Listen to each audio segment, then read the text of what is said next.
Olá, boa tarde. Seja bem-vindo a mais uma edição de Mercado e Companhia. Vamos aos destaques de hoje. Preço do café supera R$ 600 por saca e atinge o patamar mais alto em 3 meses. Nesta edição, você vai acompanhar uma entrevista com o ministro conselheiro da Embaixada da China sobre investimentos no Brasil e a relação comercial entre os países. E mais, a contratação de crédito rural no primeiro mês do Plano Safra cresceu 50% e atingiu desempenho recorde agora na temporada 2021. E você vai ver também que o milho em Campinas subiu pelo 6º dia consecutivo e superou R$ 52 por saca. Tudo isso e mais nesta edição que já está no ar. A China é o principal parceiro comercial do Brasil e para tratar dos planos de investimentos e da relação comercial que envolvem o agronegócio, nós recebemos ao vivo o ministro conselheiro da Embaixada da China aqui no país, Qiu Yuqi, que está ao vivo conosco. Ministro, seja muito bem-vindo, boa tarde. Boa tarde, muito obrigado. Primeiramente, eu gostaria de perguntar para o senhor sobre as empresas chinesas que já têm atuação em vários elos da cadeia do agronegócio brasileiro. Qual é a visão, então, do governo chinês em relação ao Brasil? O governo chinês sempre valoriza muito a nossa parceria estratégica com o Brasil. Somos dois países em desenvolvimento e somos também as principais economias emergentes no mundo. As nossas relações, após mais de 40 anos de esforços conjuntos, estão numa fase muito madura e também mostra grande potencial. E dependendo do lado chinês, nós queremos continuar a reforçar a nossa cooperação com o Brasil nas várias vertentes.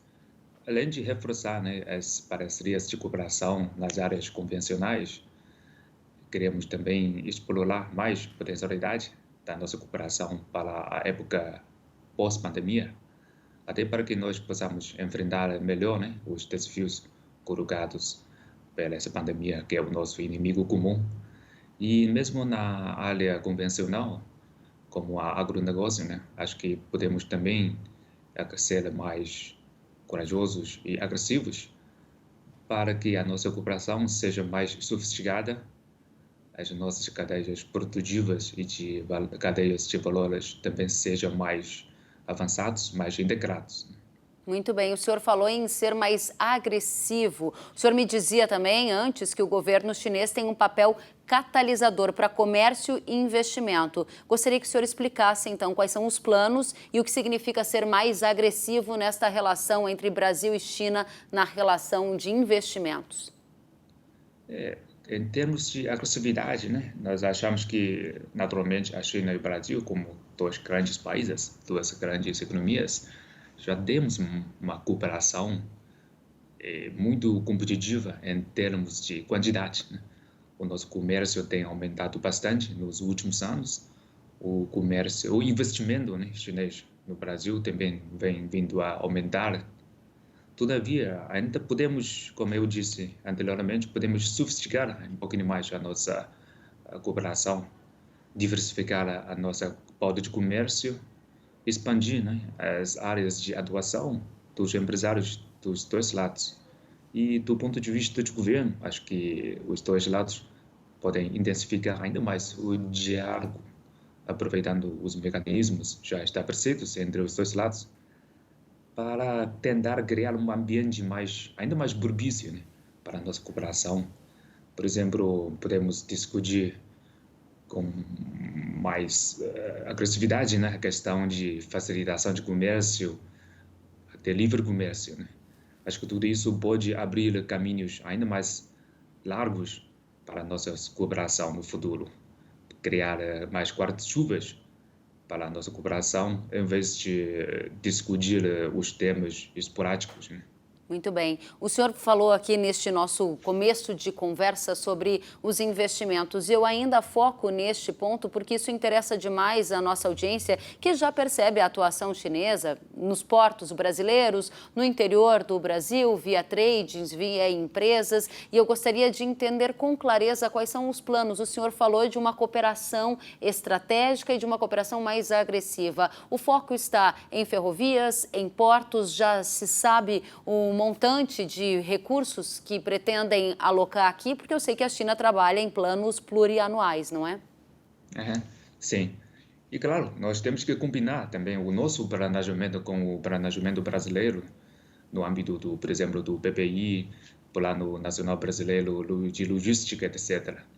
Mas, certamente, a área de logística é uma das áreas mais promissoras para a cooperação China-Brasil, porque é uma área que se infiltra em todas as outras áreas de cooperação, sobretudo cooperação na área de agronegócios, né? Porque um dos elementos que encarecem o custo do Brasil é justamente os desafios que o Brasil está enfrentando na sua infraestrutura. E para que o nosso comércio seja mais sustentável, mais competitivo para os produtos brasileiros e chineses possam entrar de forma mais competitiva nos mercados do outro, né? Precisamos olhar para o ambiente geral, para a questão de infraestrutura. E na área de infraestrutura, a China e o Brasil também tem muitas vantagens complementares. A China tem alguma facilidade no financiamento, na experiência, também na tecnologia, enquanto o Brasil tem grande demanda, tem grande mercado para tudo isso. E, sim, entre a China e o Brasil, né, nós temos, entre os dois governos, nós temos planos de ação conjunta, também temos um plano de cooperação decenal, que abrange 10 anos, e nesses documentos, né, ficamos claros que a área de cooperação na área de infraestrutura vai ser valorizada, vai ser uma das prioridades, e certamente vai envolver também muito investimento. Mas, por outro lado, né, o governo tem um papel de catalisar essa cooperação, e enquanto o protagonismo sempre cabe ao setor privado, aos setores empresariais dos dois lados, para dirigir a modelagem da cooperação, para identificar os interesses, né? E uma cooperação só vai ser sustentável quando pode trazer benefícios para os dois lados.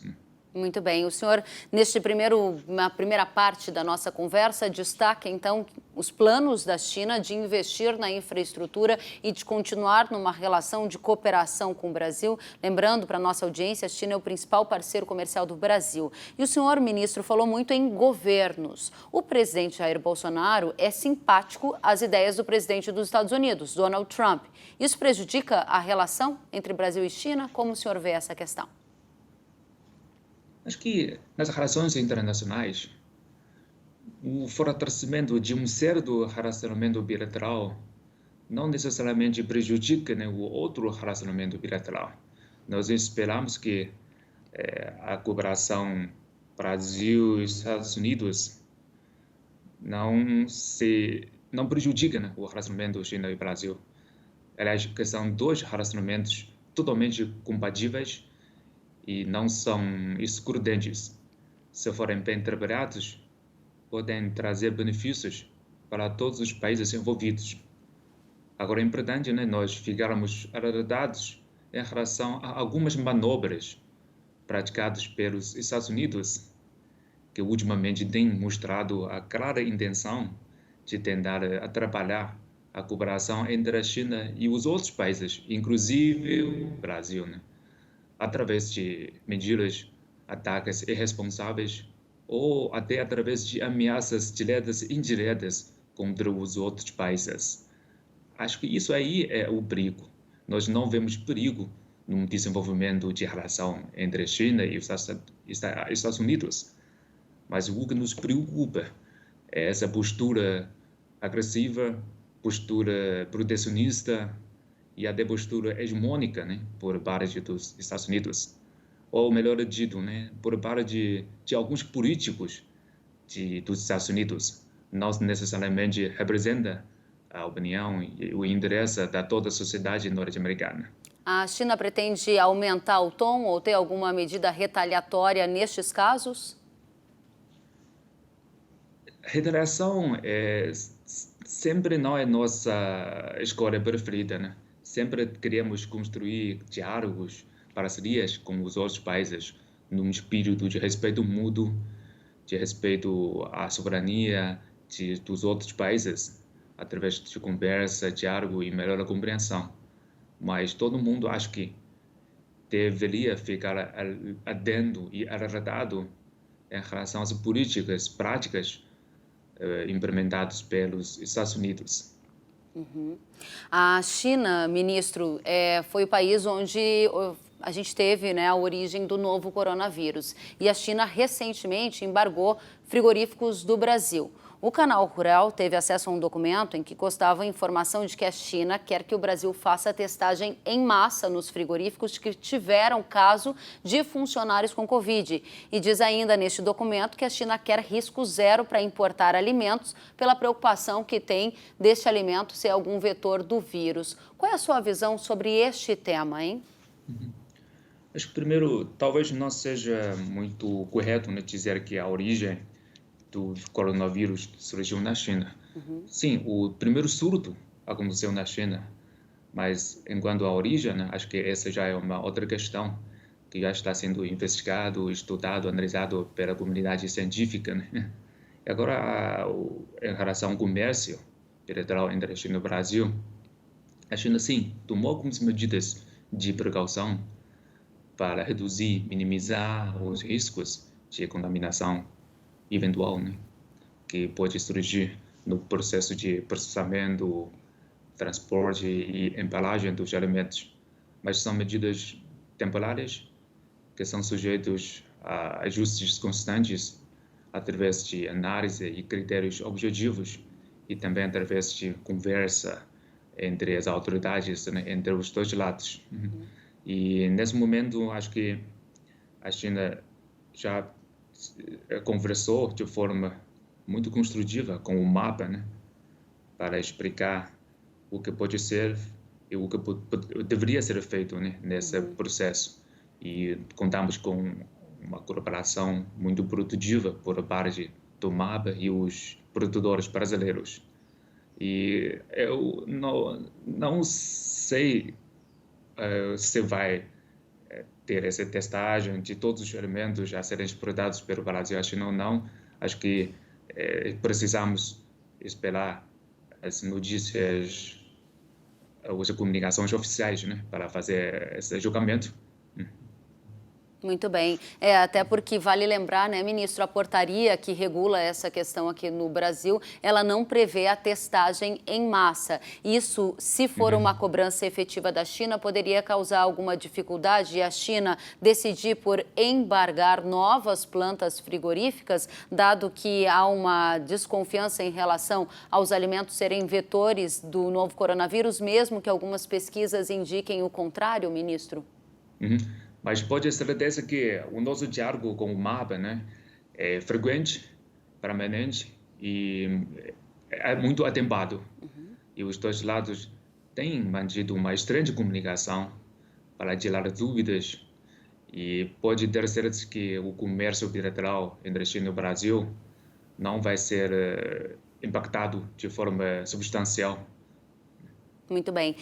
É um tema bastante relevante e eu quero, por favor, aprofundar essa questão com o senhor. A relação comercial entre Brasil e China corre algum risco de ser abalada por algum fator específico? E qual seria este fator, ministro?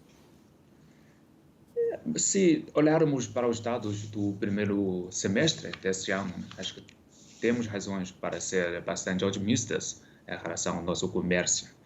Apesar de todos os impactos causados pela pandemia, o nosso comércio teve um aumento de 6,5% em relação ao período homólogo do ano passado. E, sobretudo, as exportações brasileiras para a China tiveram um aumento de quase 15%. Uma coisa impressionante, né? Se tivermos em consideração a queda de exportação brasileira para quase todas as outras economias do mundo. E, claro, o futuro ainda é difícil de prever, mas temos razão para tomar uma atitude cautelosamente otimista também, porque a economia brasileira já apresentou sinais de recuperação. A China também já começou a retomando a sua atividade econômica normal, com sinais de retomada muito forte do seu consumo. Portanto, se olharmos para os principais produtos que o Brasil exporta para a China, a nossa previsão é que, pelo menos, vamos conseguir uma estabilização do nosso comércio bilateral. Muito bem. Mas se olharmos para o longo e médio prazo, né, acho que teremos ainda mais razões para ser otimistas, considerando a nossa complementaridade, considerando também o aumento do mercado de consumo da China. Justamente sobre este tema que eu gostaria de aprofundar com você, a questão de demanda chinesa. Justamente a demanda chinesa foi um dos fatores que aqueceu o mercado pecuário do Brasil. Parte desta demanda adicional, ela deriva de problemas de peste suína na China, peste suína africana. Como está a recuperação do rebanho na China e como vai ficar o impacto na demanda por proteína animal no Brasil, na sua visão, ministro? No quadro geral, o consumo por proteína animal vai crescer substancialmente nos próximos anos, né? Olhando para a carne bovina, por exemplo, nesse momento, o habitante chinês consome apenas 4 quilos de carne bovina por ano. Isso é muito pequeno em relação, por exemplo, ao Brasil, aos Estados Unidos, né? E a previsão é que até 2027 a China vai importar mais de 80 milhões de toneladas de carne bovina, ou seja, é uma quantidade maior que a produção global da União Europeia. Isso abre enorme espaço, né, para a importação de carne bovina do Brasil, o que já representa 30% de total de carne bovina exportado pelo Brasil.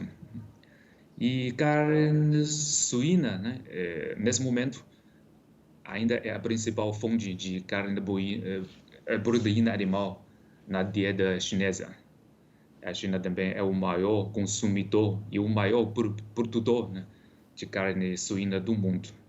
E no primeiro semestre, né, houve uma queda de consumo de carne suína devido à pandemia, porque os restaurantes foram muito atingidos pela pandemia, o que, na sua vez, causou uma redução de consumo de carne suína. Mas, nesse momento, nós já vimos alguns sinais de recuperação do consumo. E, para o final deste ano, acho que o consumo de carne suína na China vai voltar ao seu patamar normal.